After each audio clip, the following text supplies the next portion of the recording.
So I got interested in the Naloxone kits because myself and some colleagues have been working on the streets of Montreal.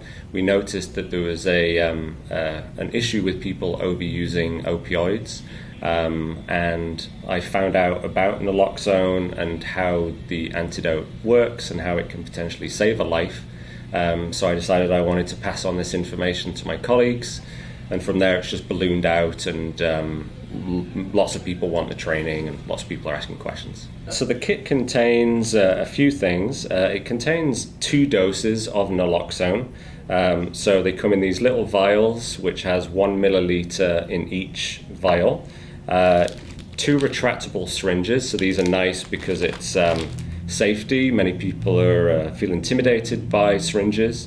These, once you've injected, the syringe retreats back into the housing. There's a couple of alcohol swabs for before you make the injection.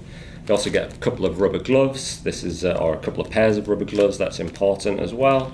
And you also get a mouth guard for doing mouth-to-mouth resuscitation.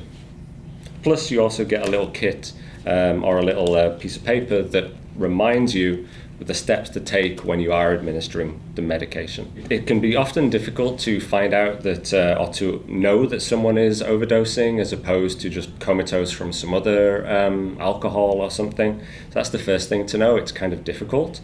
But there are some specific things that you can look for. You can look for pinpoint pupils. You can look for the skin. It's going to be clammy to the touch.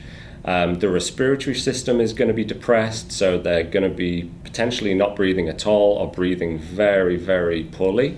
And they're just going to be completely unresponsive. So you shake them, you rub them hard in the sternum where it would normally hurt someone, they're unresponsive to that. So that's how you would know that someone is potentially overdosing.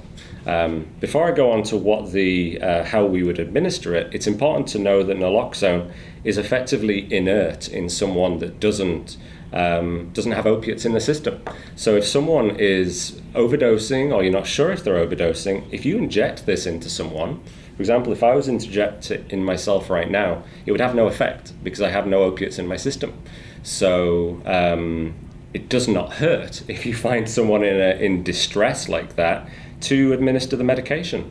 And I think it's also important to understand that the Good Samaritan law in Quebec actually protects you from any legal problems or anything regarding that if you do administer the medication. So those are some important things to consider. So the first thing we would do if we found someone who we believed was overdosing, the first thing we would do is we would call 911. They're going to be in some sort of a difficult state, so we need to get the ambulance people there as quick as possible.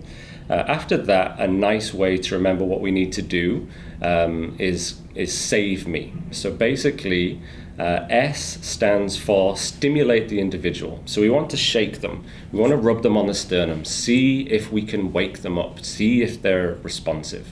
If they're not, then we're going to open the airway. So we're going to put their head back and we're going to open up the airway.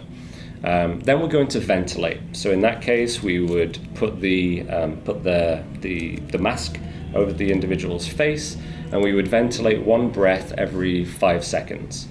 After that, we would evaluate. We'd see if anything's changed, if they're doing any better. If they're overdosing, likely not. So at that point, we would administer the medication.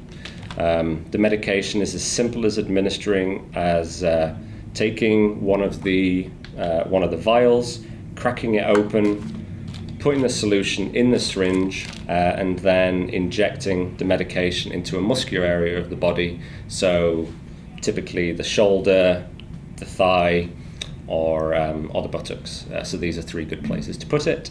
After that, we're going to evaluate again, and then potentially we're going to re-administer the medication if we need to. It typically takes about 2 to 5 minutes for the medication to take effect. You can simply go into a pharmacy and ask for one. Anyone over the age of 14 can get one. They cost nothing, no prescription required. Simply go into a pharmacy, ask for one, and they will give it to you. They should give it to you.